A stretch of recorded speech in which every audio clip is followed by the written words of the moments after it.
বদরের ময়দানে এই পাশে কোরাইশ, এই পাশে মুসলমানেরা। বিশ্বনবী জ্বালাময়ী ভাষণ দিলেন, তোমরা দেখতে পাচ্ছ এটা বদরের ময়দান না, এটা আল্লাহর জান্নাত, ওই জান্নাতের দিকে ছোট। বিশ্বনবীর কথা শোনা মাত্র সাইয়েদনা উমাইর ইবনুল হুমাম বললেন বাখ বাখ, মানে চমৎকার। বিশ্বনবী বললেন মা ইয়াহমিলুকা আলা কওলিকা বাখ বাখ ইয়া উমাইর, আমার এই কথা শুনে তুমি কেন বললা বাখ বাখ?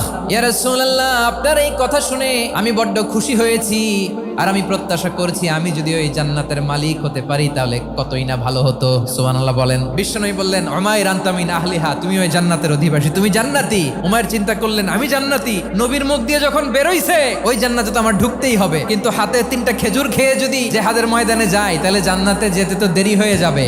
এই চিন্তা আসা মাত্রই খেজুর 3টাকে তিনি ছুঁড়ে মারলেন, তলোয়ার বের করে আল্লাহু আকবার বলে বদরের ময়দানে ঝাঁপিয়ে পড়লেন। আল্লাহর শত্রুদেরকে কচুকাটা করে এক পর্যায়ে শাহাদাতের সুধা পেয়ে নিজেও জান্নাতি হয়ে গেলেন। পড়েন সুবহানাল্লাহ।